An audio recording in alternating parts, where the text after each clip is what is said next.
All right, happy Friday, everyone, and welcome to another episode of Learning Tech Talks, where we are continuing to explore the landscape of learning tech. But today we're doing it a little bit differently because in a last-minute pivot, literally last minute, last night I got an email letting me know that my previously scheduled guest had a medical situation, so very good reason to not make the show. So Luke, to you, I hope everything's all right and that you have a quick recovery. But Ben Eubanks was so kind to take my text last minute when I said, hey, you know what, will you join me at the last minute and let's just talk about this. It's second episode of the year. It's January 2022.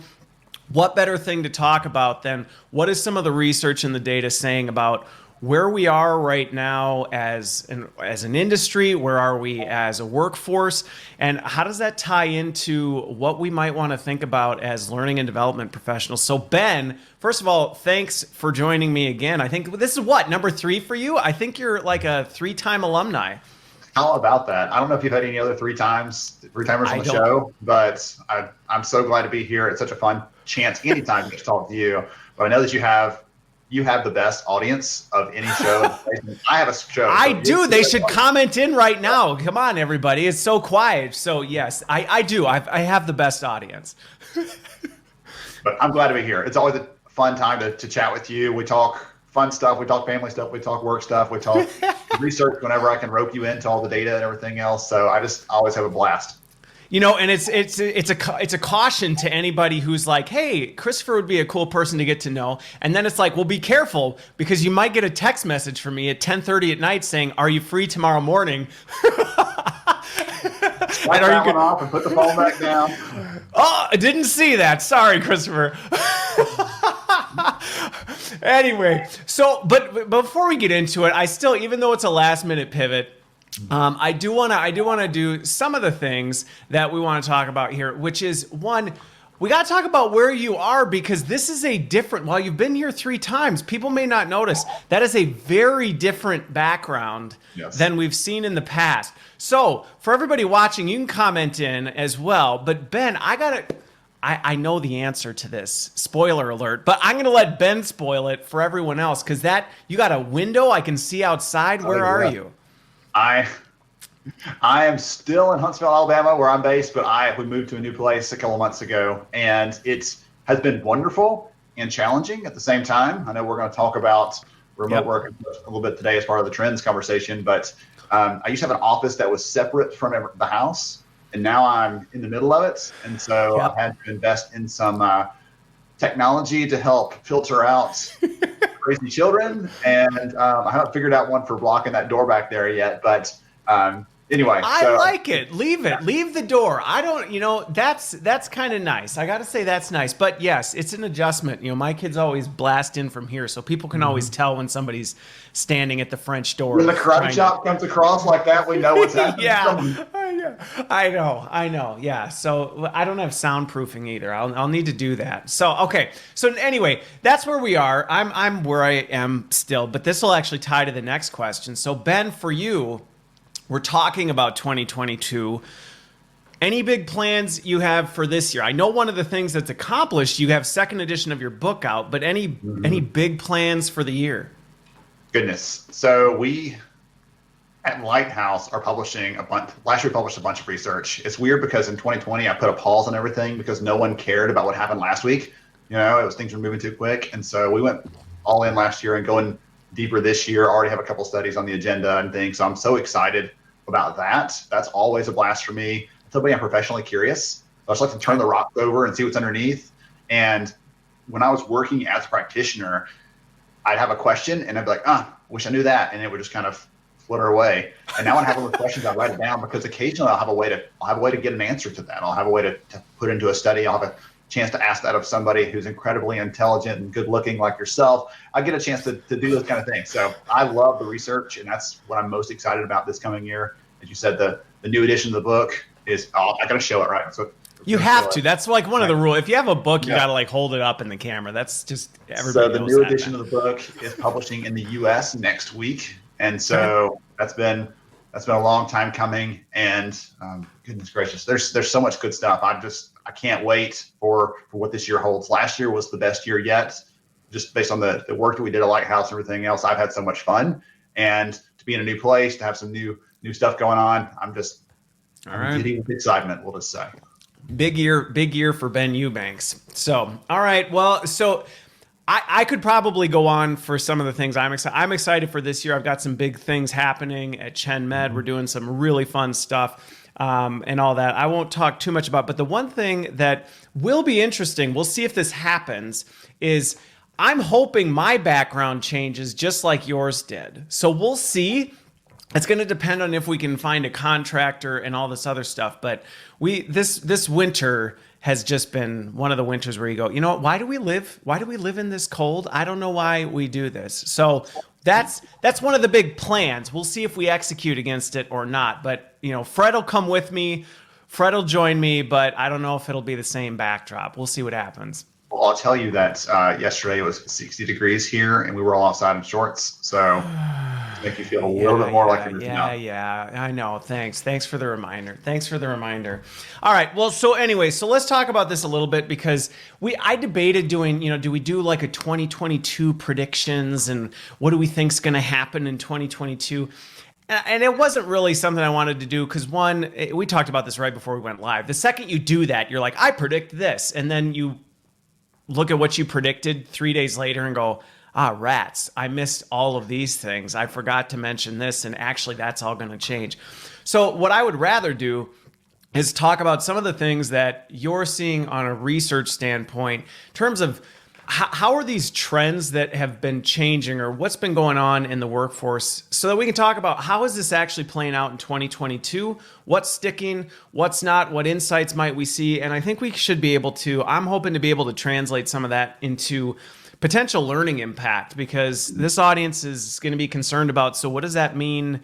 What does that mean for us? How should we be thinking about this? Does it mean we should change our plans? Probably not, but it might change the way you execute your plans. So I'm curious, in your latest research, what are some of the things you're hearing from orgs, the workforce, all that good stuff?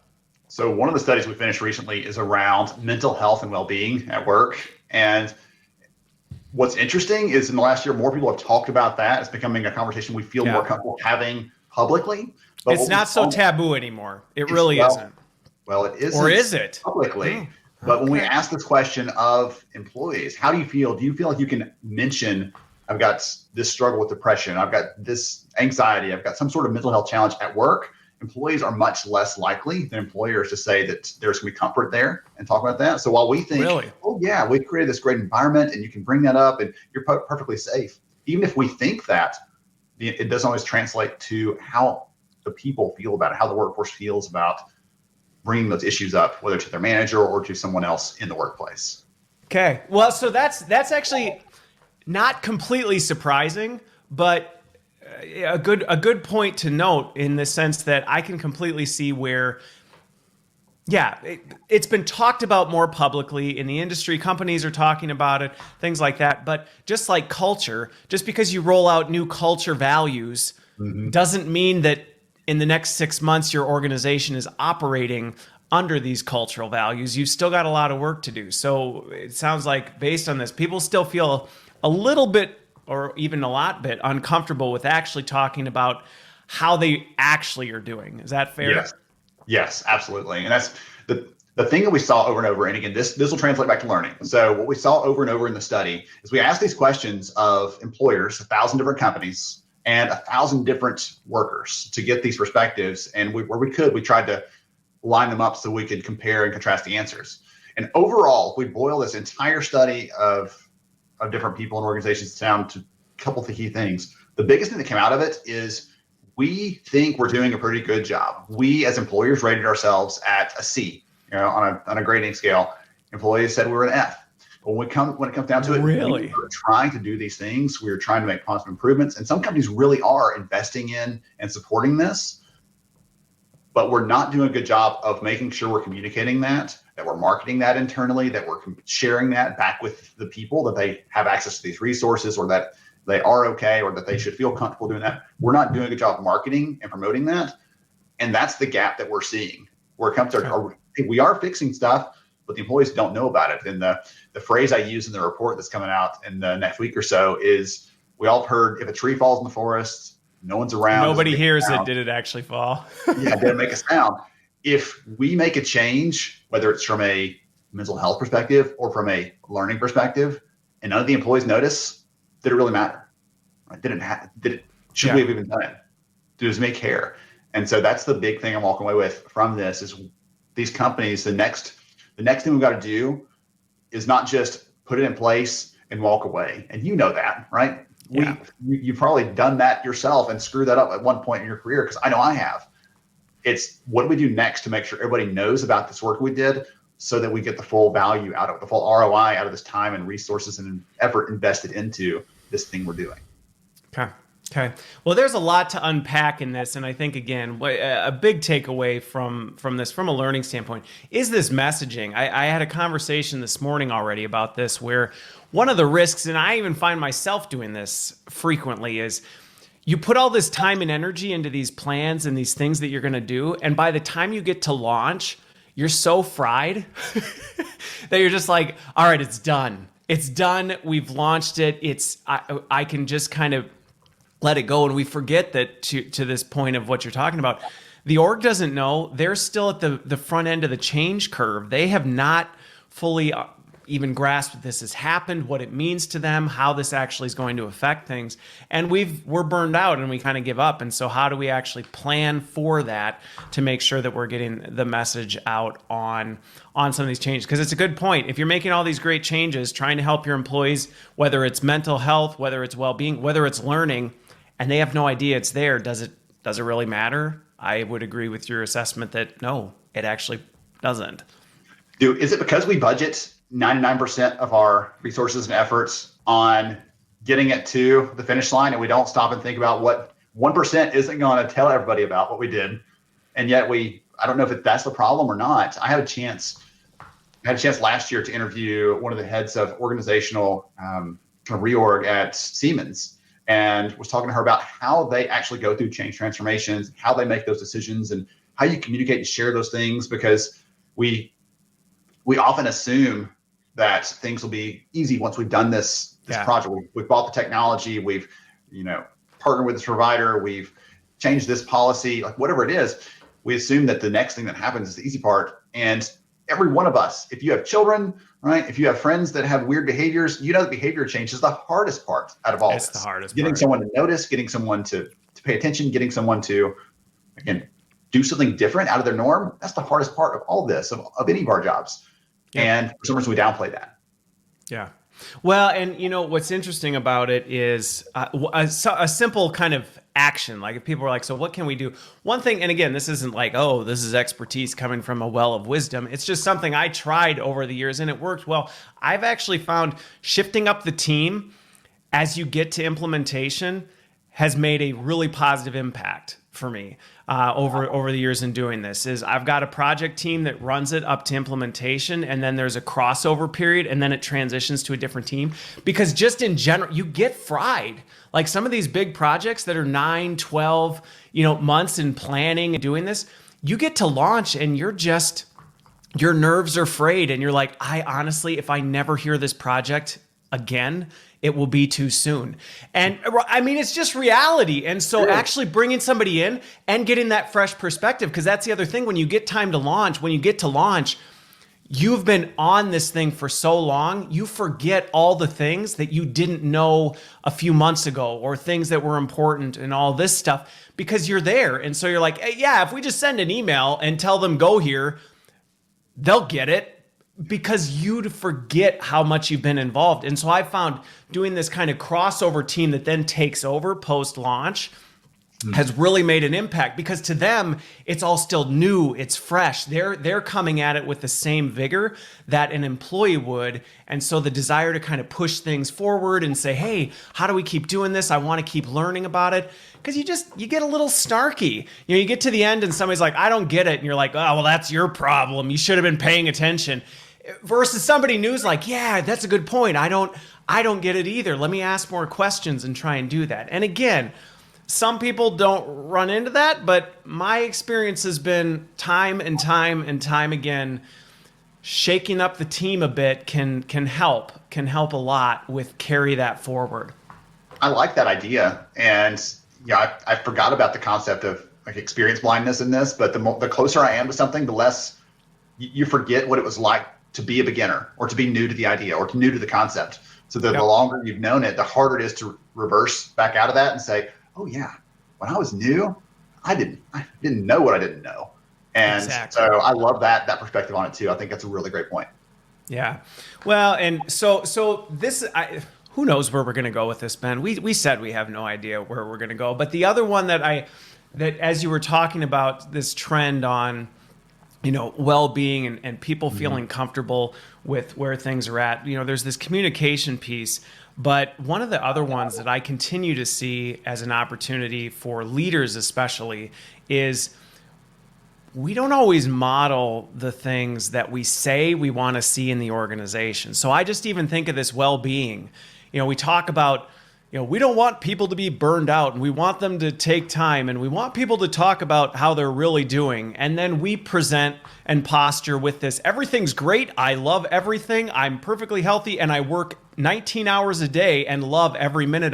And it's like, and you wonder why the rest of the organization is going, yeah, I don't really know that I feel comfortable saying that I'm barely hanging on by a thread right now, or that, things aren't quite as peachy as we like to say. And also you'll see this in sentiment pulse surveys too, where people will just say it's all great because I feel like I can't actually, because the expectation being set is not that of vulnerability, of, things like that, transparency. Well, one out of two employees in the study said they really desire to see that in their organization. They want to see their leaders not just giving it lip service, like, oh yeah, we care about that, here's a benefit, or yeah, we care about that, go let someone handle that for you so you can get back to work. But I had a struggle, here's how I dealt with it. If you've got that struggle too, we are here for you, right? We support you in your endeavors, not just because you're trading dollars for hours with an employee, but because we care about your well-being as a person.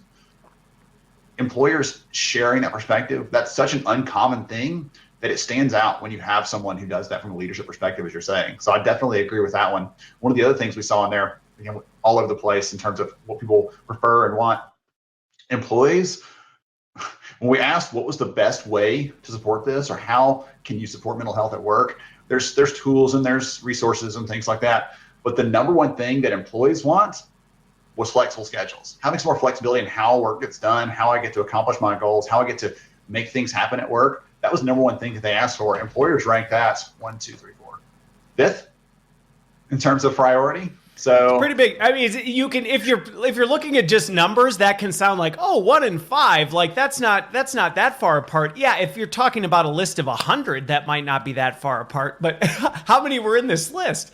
So 1, 2, 3, 4, 5, 6, 7. So the employee said, hey, this is number one for us. There were 39%. Yeah, so out of 7, 1 versus 5. Yes. That's a pretty big disparity. It's a gap. There was lots there, and what's wild though is every other answer was only 2 or 3% apart. So we're very much in alignment from an employer perspective, how we see the world and how our people see it in terms of the things that would help them. They were almost in lockstep through that. Okay. Except for that one. That one was radically different. They said, we really think this would help us with mental health. And employers said, not a big deal. You'll figure it out. We'll give you some other stuff. Not the thing you're asking for. We'll give you other stuff, just not that. And maybe you can get that solved. And so again, some examples there where part of this value from this whole thing comes from communicating. And communication is never a one-way street. It's also let's listen to people and find out what they want. We saw in a different study we completed just before this one, that we asked some questions around flexibility that I've had kind of percolating in my head for a while. And occasionally I'll have a study with an extra question and I can throw something in like I probably mentioned earlier. And one of the things that we found was I asked employees, what does flexibility mean to you? Because when I ask you what flexibility means, our heads usually, as talent leaders, as development leaders, our heads usually go to, well, where someone works, right? We've talked about that for a long time. Flexibility means where you work or the hours. It means location. Yes. That's what we think a lot of times. That's where we gravitate. So when I asked employees that without any preface, without any prompting, It doesn't. location, where I work was fifth on their lists. Number one was more control over how I get my job done. Autonomy. Yes. Yes. So that's, and I think this is something that is really worth, some of the comments coming in talking about this, I think is, JD's talking about burnout. And I think this point of recognizing flexibility, I think this in many ways has been an opportunity we've missed. Many orgs have missed. In terms of, I've even heard in conversations, we won't get specific because I'll get in trouble for that, but I've heard in conversations at roundtables and cross-company things where some of the attitude is like, well, they get to work from home. And it's like, okay, you can still make a work from home environment really, really, really miserable for people. I've talked to some employees where it's like, my webcam is on and being monitored from this hour to this hour. Wow, that sounds pretty terrible, but you can pat yourself on the back and go, well, we let our people work from home.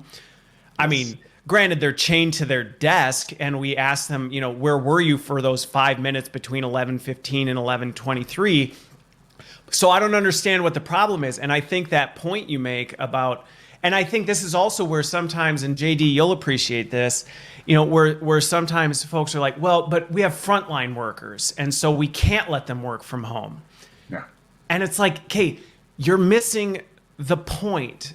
Flexibility that people and the workforce are asking for is not about location. I mean, that's maybe part of it, but that's not really it. And that's where you can provide, the term I use is personalized flexibility. You can provide that to anybody, no matter what their role is. And that's really about the autonomy that you're talking about. And that's not saying like, do whatever you want, show up whenever you want. Okay, that's not it. And nobody even has that expectation. Honestly, though, the thing is, I think sometimes we're afraid that if we give them personalized flexibility, that's what they're going to expect. They're just going to expect to show up at noon and leave at 1 and not get their work done. And you're like, what? Is there a percentage of the workforce that might act like that? Yes, so fire them. I mean, there you go. Fire that percentage.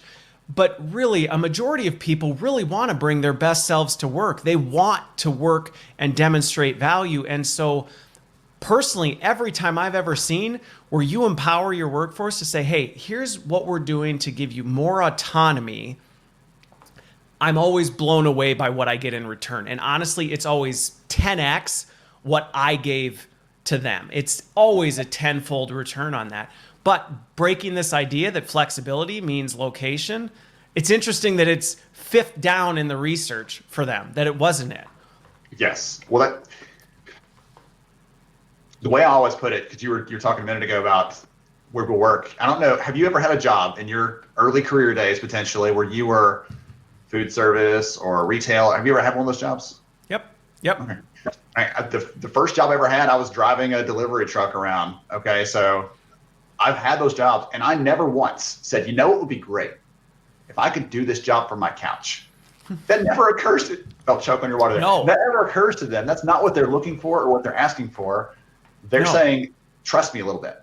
You hired me because you thought it was best for this job, and then you say, I'm going to take away any freedom that you have because I don't trust you to do the job that I hired you to do.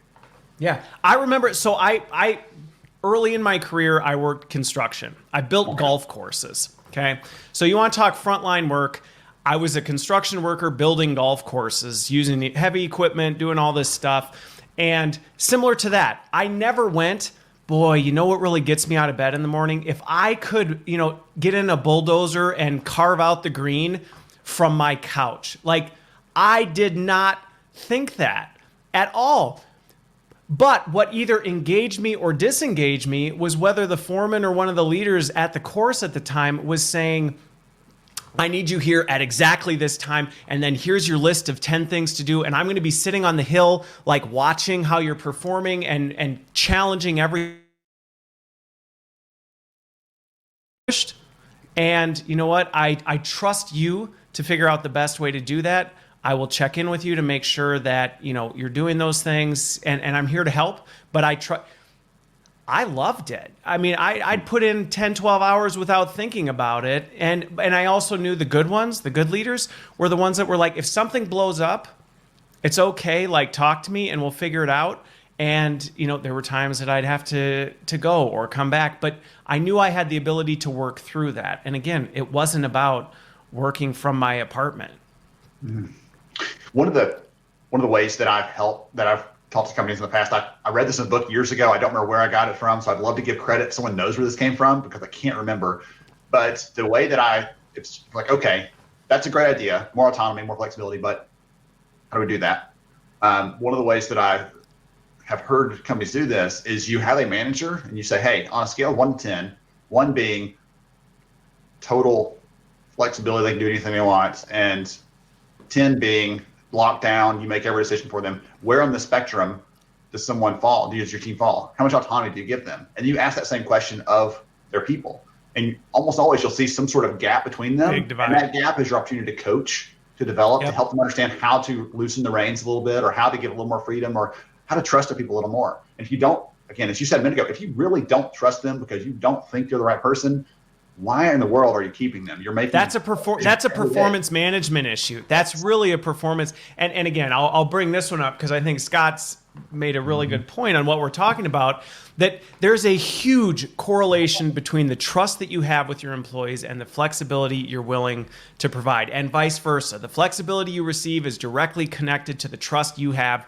with your leader. And I love how you frame that up in terms of, the opportunity that you have between there, because that's your development gap as a leader, is to say, okay, and there have been times even in my own career where that gap has been a perception thing. And knowing what that gap is has been like, oh, wait, you're feeling this way, or I'm doing this that's creating this impression. And people are like, yeah. And you're like, I had no idea that was really the expectation I was creating. Let me be more proactive in communicating what these are. I can think of one example that comes to mind relatively recently where I was talking to somebody about something that I needed to get done. And it was just, in my head, it was really clear that this is just a, hey, when you have time, get to it type of a thing. And don't let it, I don't want to see nights and weekends, blah, blah, blah. And this person was killing themselves over it. I mean, just can't.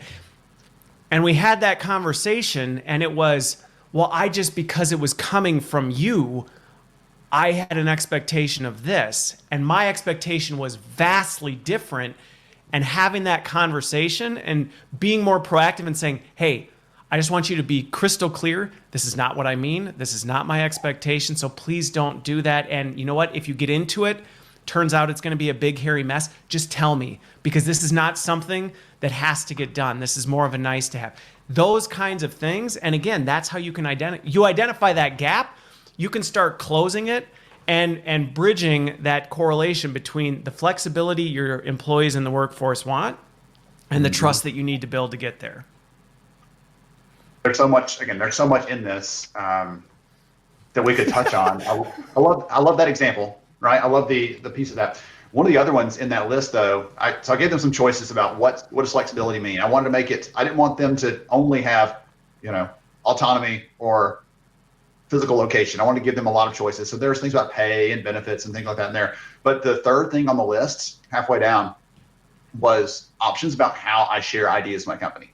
How innovation happens at the company, because a lot of the research that I've read says innovation doesn't happen at some far removed executive office where someone says, I've got the light bulb moment, here's the idea.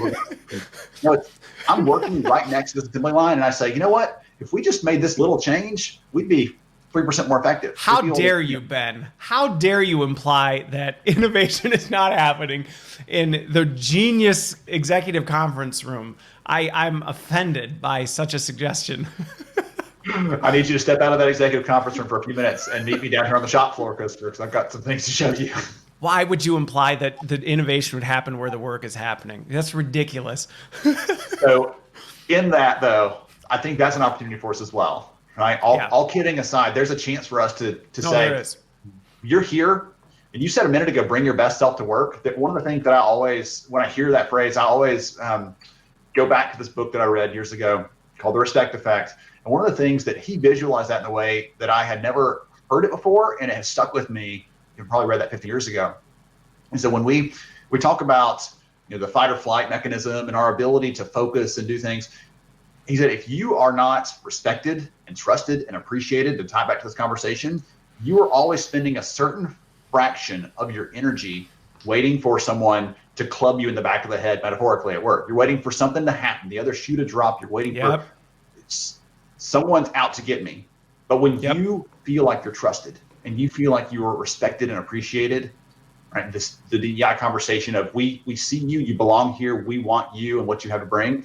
You can turn 100% of that creativity, of that effort, of the experience you have into the work you're doing. That truly is your very best self. Instead of saying, my best self minus the 10% I'm using as a radar to make sure Christopher doesn't sneak up behind me and take credit for this idea, right? Those kind of things. Yeah.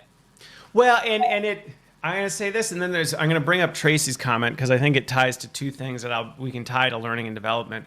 But I think we don't give enough credit to how much that percentage actually eats into the workforce's performance, because it really does affect workforce performance when you're watching your six. You know, you feel like you always got to look over your shoulder to make sure nobody's about to, like you said, come club you in the back or, you know, take your feet out from under you. And not only is that a distraction, but it also changes your behavior, because you're going to make decisions on, well, I got to watch out for me. I gotta, be in this for me. I can't sacrifice for the sake of the team, because if I do, it's only a matter of time before somebody takes my knees out. And this shift in your actual performance and your judgment, your decisions, the way you prioritize. I mean, this actually has major ripple effects on workforce performance that I don't think people always take into account. Because even if you get people to accept the distraction piece, they're like, well, I mean, they might be a little distracted, but they only have the attention of a goldfish anyway, so it's not that much. You're like, okay, first of all, that's not even a thing. But also, like, you're totally underestimating it. But even if you can get people there, you're still missing this whole how the ripple effect affects other things. So I'm going to shift to what Tracy said, because I think it's a really good point. Is, she talks about how really leaders treating others like trustable adults. And I think the thing that's interesting about this is, sometimes we look at these challenges as these big, complicated, really difficult things to solve. And there's complexity behind it. Don't get me wrong. There is definitely complexity behind it. But sometimes my experience has shown that the bar is actually really pretty low in terms of what it takes to get your teams, to get your workforce to feel trusted, cared for, to bring the best out of them. Now, that's not to say, oh yeah, you can just do it overnight, but some of the efforts are not nearly as hard as we sometimes make them out to be. I think of leadership development programs that try and create work frames and strategies and put all this stuff, and it's like, or you could just talk to your people on a regular basis and find out what's important to them and care and make decisions accordingly. I mean, you don't need a 19-step leadership worksheet to do that and actually close that gap. So I think that's something from a leadership development standpoint that's worth noting. I've got one other one, but it looked like you were going to jump on that. It's okay. Tracy, I love the comment and completely agree with you on that. It was one thing I was going to say really quick, just to probably give you a smile. Years ago, a webcomic that used to be about work, it's not even out there anymore. And I wish I could find it was anonymous. So I can't find the person who was drawing them, because I would love to just buy them from him and put them back out there because they were so good. One of the ones I loved so much was this leader comes to talk to his boss, their big boss, and says, hey, I've done this generational needs analysis and I'm reading this research, and I now know what every one of my employees needs from me based on this research. He says, why don't you talk to them? There are three people in your group. Why don't you just talk to them? And for some reason, it's easier to look at some sterile data or look at some other, instead of just saying, hey, Christopher, last week you seemed a little off. Can I take 5 minutes? I want to grab you a coffee. Can we just talk about what's going on and make sure I can help you with anything? Like that little thing, noticing someone and then giving them a chance. There's so much research behind that, so much evidence behind that being the right way to go. And yet we default back to I've done the generational needs analysis, and apparently Christopher needs X, because everybody that Christopher's age needs X, when that's Okay. kind of silly. We kind of are smiling and laughing about this, and some people might be like, "Yeah, that's just so crazy. That's so fun." I actually have an example. It was from years ago, but it still stands out to me. Where I remember a business leader was asking for some input from me on a similar thing. His team was really struggling. And it started with, I think we need training, which very quickly was like, well, let's talk about like, why would we think that? But as we talked about it, it came from, well, our culture pulse survey came in, and this was some of the feedback from my leadership team. And so I really need to, figure out what this means. And then when we were working through, I don't know we don't even know what we'd train on at this point. Like, why are we talking about this? Then it turned to maybe we could do another survey to these people. Now, this individual had 4 direct reports. And I remember sitting across the table, just kind of like playing with my facial hair, like, and I asked, I go, you want to do a survey to the 4 people on your team to ask them follow-up questions about their survey response? And I don't mean this, but literally he was on the treadmill. It was just like, well, because I need to follow up to the survey that we took. So let's ask it. And we landed on, just sit down with them. Like, I'll help you come up with some questions that you can ask, because I get you're uncomfortable and this isn't necessarily your sweet spot, but let's just come up with some questions. You just have a conversation with him. And the value he got from that and the change that happened in his org as a result of 4 simple conversations was 10x what he would have got. And I mean, significantly less effort. We scratched out the questions in about 15 minutes versus creating a survey and then analyzing the results and then trying to do a reverse analysis of like, well, what trends are we seeing in the work? Like, come on. So I think this is where sometimes we make things harder on ourselves than we need to. So many of the conversations that I have, whether I'm talking about recruiting or we're talking about development or we're talking about flexibility or any of these things, it comes back to, we as talent development leaders have some opportunity to influence these things. We have some policy we can make. We have cultural things we can influence. But that manager relationship is so critical. One of the things we saw in our study we did last fall, the great reprioritization, as we call it, because in the data we're seeing that people aren't just leaving for no reason at all. They're often making some different priority decisions in their life. And sometimes that does come with a job change, but sometimes they make the decision to change that priority and the job is a mismatch, and that's why they end up leaving. We saw in that data that if someone said, I do not feel supported by my direct leader, they were twice as likely to leave in the next 30 days as someone who did agree with that statement. I have no doubt. I believe that through and through. And I just reflect back on things. And I remember an individual that I had on a team once that, and again, it's through conversations. This is how this happens. You talk to people. And yes, can technology help you do it at scale? And I mean, there's all the good reasons to do that. But ultimately, turned out this individual had always been in this function and didn't really like it, but didn't really know what else to do, and was planning on leaving the company. And we just had a conversation about it and said, well, what do you want to do? And when they were able to articulate to me what it was that they wanted to do, it was, oh, well, why don't we just change your job? And it was like, what? Let's change your job. We need to shift things. Let's just change your job. And I actually think that'd be a great development opportunity, and it's a need in the org, and let's just do it. And that was it. And I can tell you from a engagement standpoint, through the roof, because one, not only did you take the time to care and listen and do something about it, but it actually benefited the org. And again, the output was tenfold what I would have got had they left. And I tried to offer a retention bonus, like, well, if you don't leave, I'll give you $5,000. Okay, well, you didn't even ask, because it wasn't about money. I don't care about that. It was, so again, some of these things we make assumptions, we jump to conclusions instead of saying, why don't you just ask? Just ask. Yes.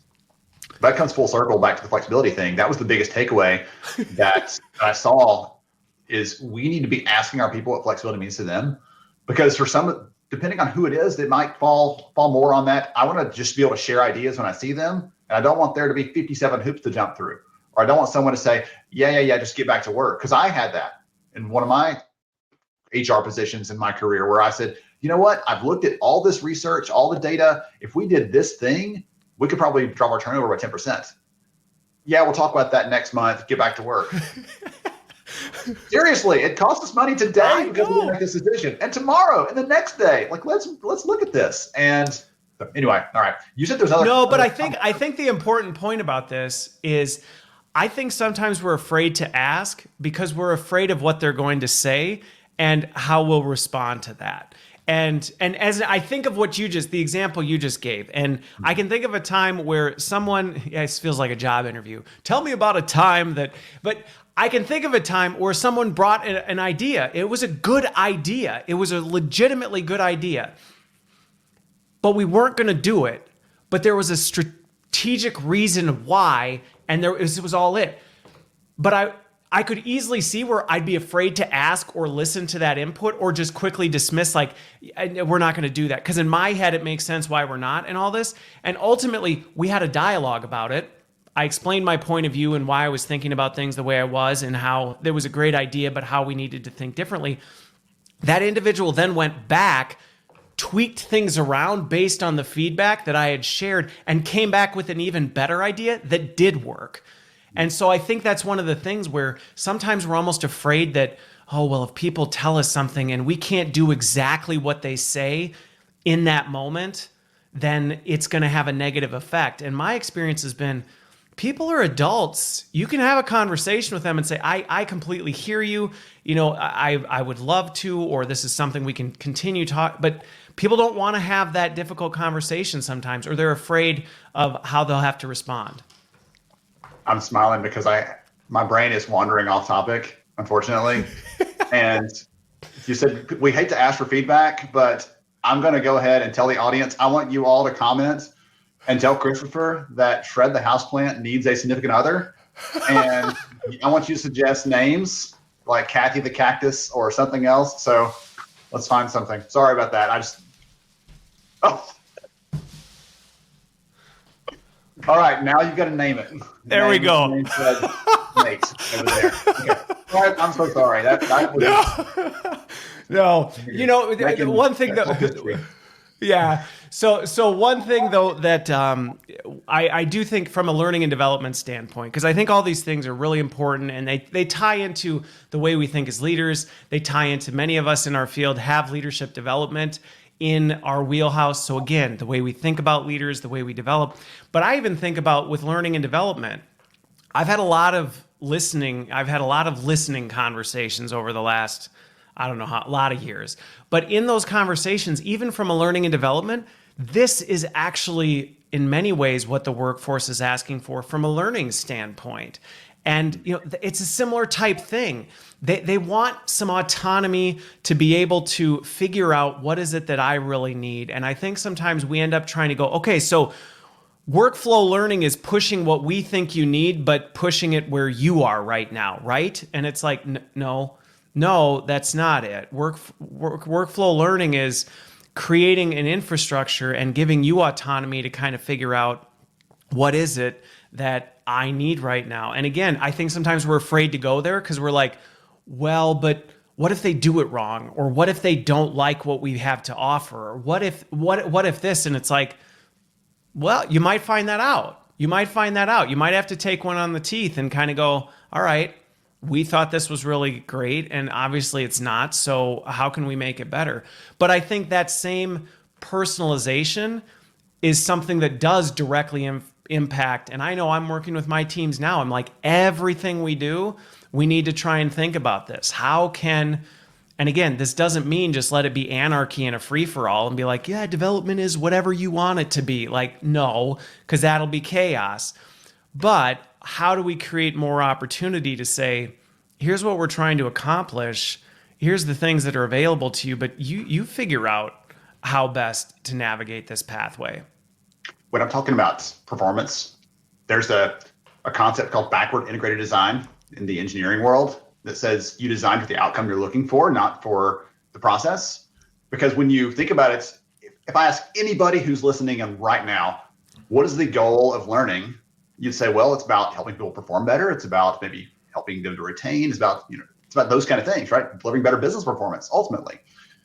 But then we measure our outcome on how many things can I create? How many courses can we put out there? How many, right? We now have access to this library, and there's nothing wrong with those things inherently, but that can't be the measure of success. That can't be the measure of progress towards your goal, because your goal is, are the people performing better tomorrow than they were yesterday? And that's what we're shooting for. And so I talk about that in terms of performance and things, because we measure our success when it comes to performance management on, did we get 100% completion on our forms? All right. Who cares what happens? Maybe, but if the data that's in it is all fake, and I even think of like culture surveys where it's like, hey, we had 100% completion, and it's like, right, but everybody lied because they're afraid to tell the truth. So does this really help us with anything? No. Christopher's the best boss ever.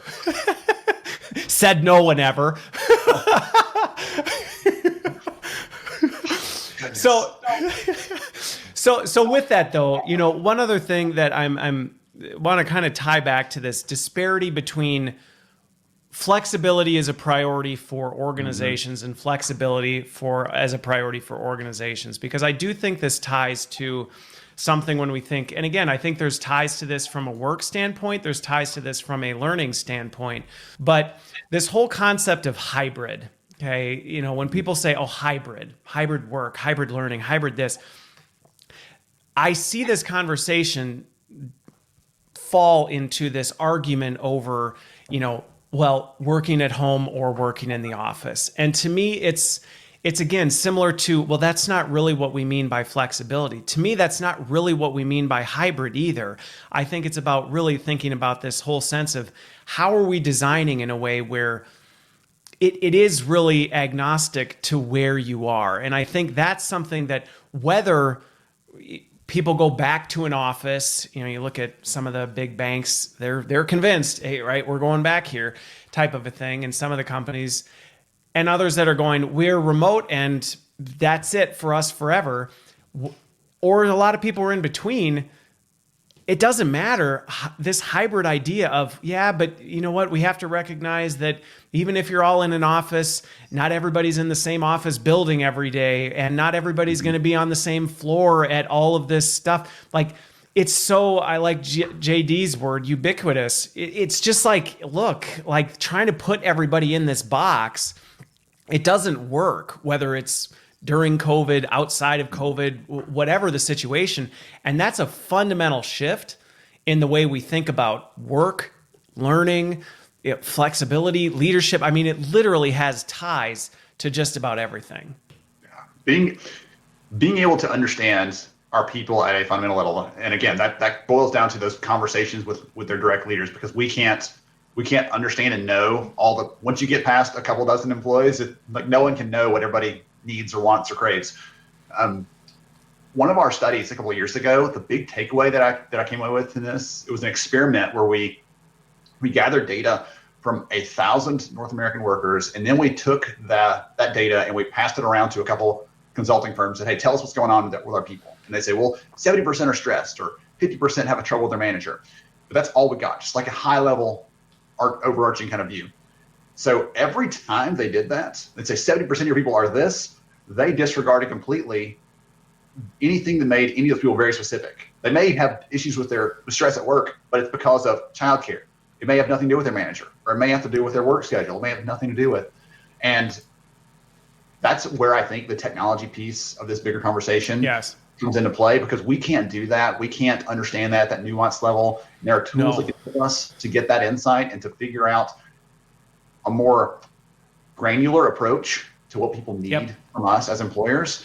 Because the second I say 50% of our people are this, if you are not one of those 50%, your voice does not matter. You're excluded. You're fully excluded. Yes.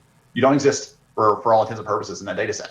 So that was one of the big takeaways I came from a couple of years ago. And there's some fun stuff behind that shows when we say, well, the average employee at our company is this and that. When you actually look at the numbers statistically, the number of people who are average on more than one or two of those metrics usually is in the single digits. So when we start averaging and making big groups of things, there's a great book called The Fall of Averages. If you're a nerdy math person, it would really, put your boat, crank your tractor, I guess we'd say here in Alabama.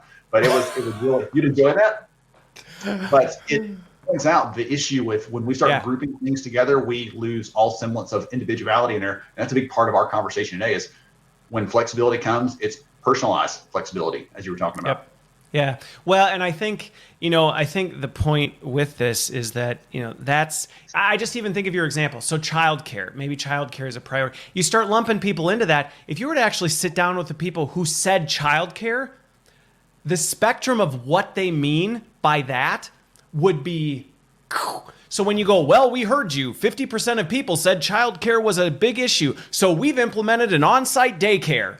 And you're like, well, that wasn't what I meant at all, because I'm not at the home office, or I actually already have all that figured out and I don't want to disrupt what I have. So you've now even narrowed further that you're like, see, we came out a solution based on what you told us. And we tried to do this one thing that will work for everyone.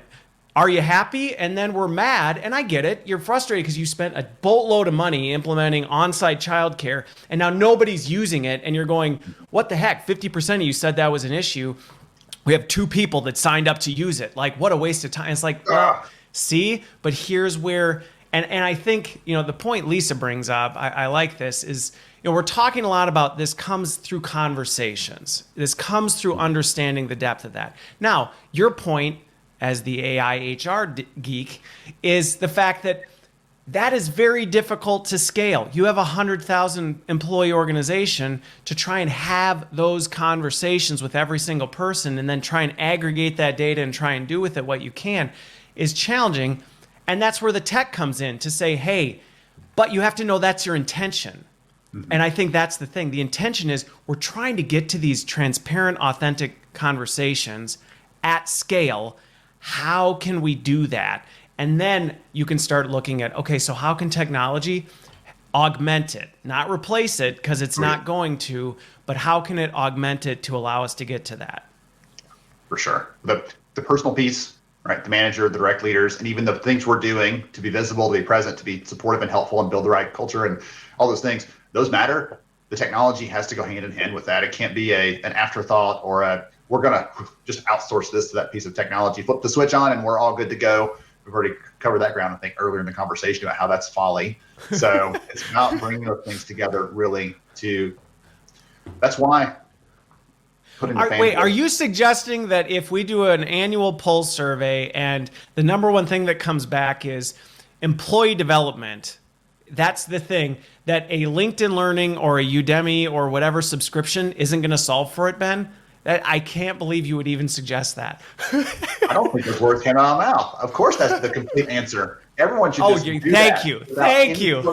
Any sort of double checking or any sort of investigation. Just goodness gracious.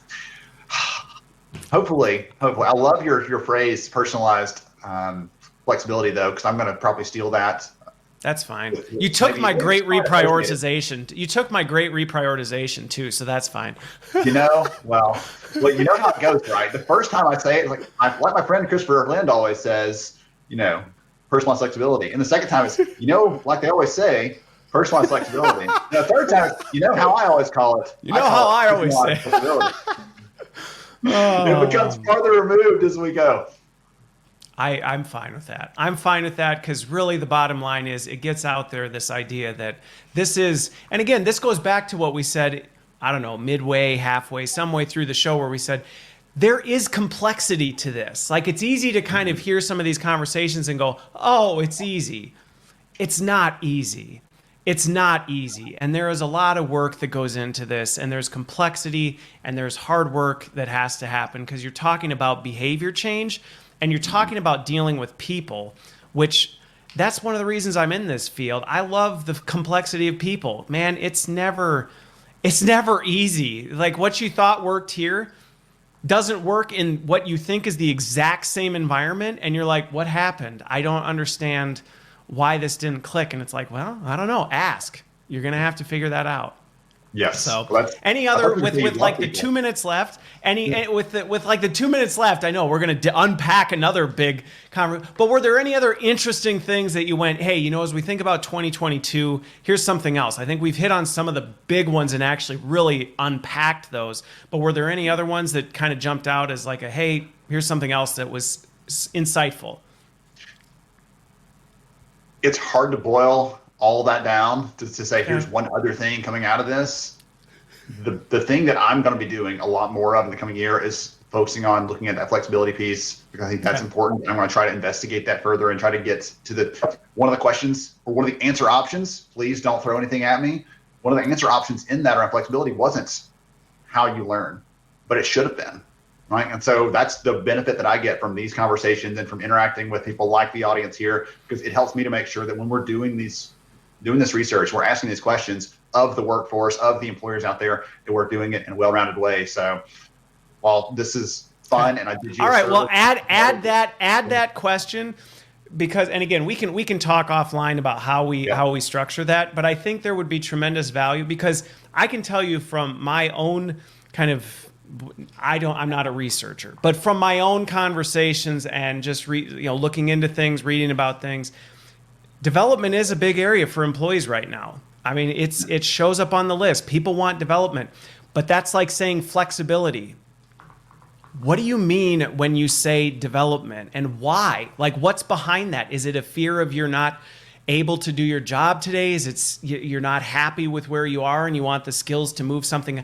I don't think we always have all of that detail, and I think some research into that would be extremely helpful for me and the folks on this call. So with that, thank you everyone for joining. This was a super fun conversation, fun watching all the comments. I tried to bring in the ones as best I could as we went, but thanks all for the dialogue. I'll probably jump in on some of those.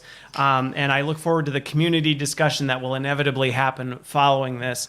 So if you're not part of that, join that as well. But thanks, Ben, for taking my text. JD, you did miss it. I saw your comment earlier. You totally missed the text, but I'll let it go this time. But thanks, Ben, for making it. And this was a great conversation. I hope you all have a wonderful rest of your Friday and a great weekend. Thanks for being here, Ben. Absolutely. Such a pleasure. Thank you for having me.